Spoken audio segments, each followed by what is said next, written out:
মাহফিল কি নিয়ে যা ঘটলো সাংবাদিকদের মাধ্যমেই গোটা জাতি এবং দুনিয়া জানতে পেরেছে।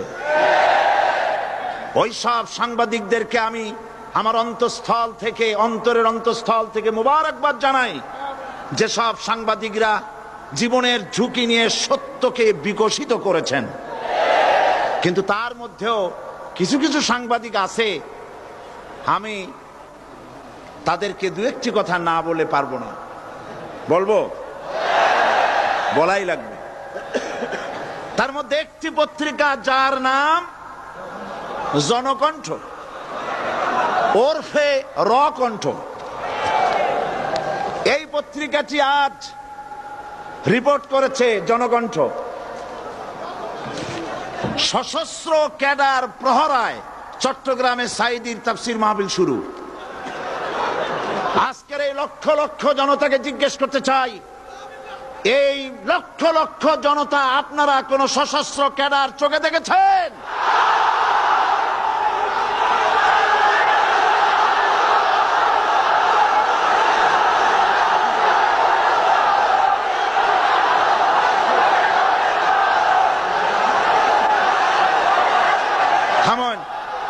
থামেন। আমার করুণা হয়, ওই সব লোকের জন্য করুণা হয়।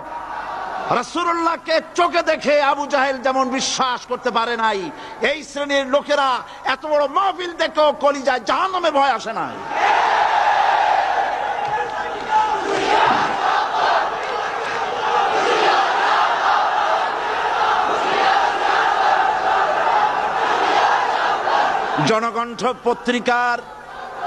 জনকণ্ঠ পত্রিকার সাংবাদিক যদি খুঁজে খুঁজে সশস্ত্র ক্যাডার আপনি এভাবে খুঁজে খুঁজে পান, সাংবাদিকতার চাকরি ছেড়ে পুলিশে চাকরি নিন। আপনার দ্বারা অন্তত পুলিশ বাহিনী উপকার পাবে।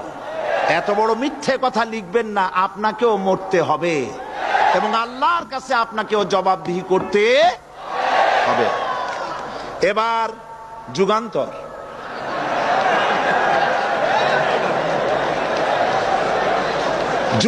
পত্রিকা নতুন বেরিয়েছে। যুগান্তরকে দেশবাসী বস্তুনিষ্ঠ সংবাদ পরিবেশন করবে বলেই আশা করে। জনকণ্ঠের মতো জঘন্য কণ্ঠে যুগান্তর পরিণত হোক, জাতি তা চায় না। যুগান্তরের রিপোর্টার কি রিপোর্ট করলেন? আপনি লিখেছেন হাইকোর্ট, আপনি যা লিখেছেন আমি তা পড়ছি। সাঈদী বলেন এ সরকারকে জালিম সরকার আখ্যায়িত করে বলেন, আগুন নিয়ে খেলা করবেন না, বেশি বাড়াবাড়ি করলে পিটিয়ে দিল্লিতে পাঠায় দেব।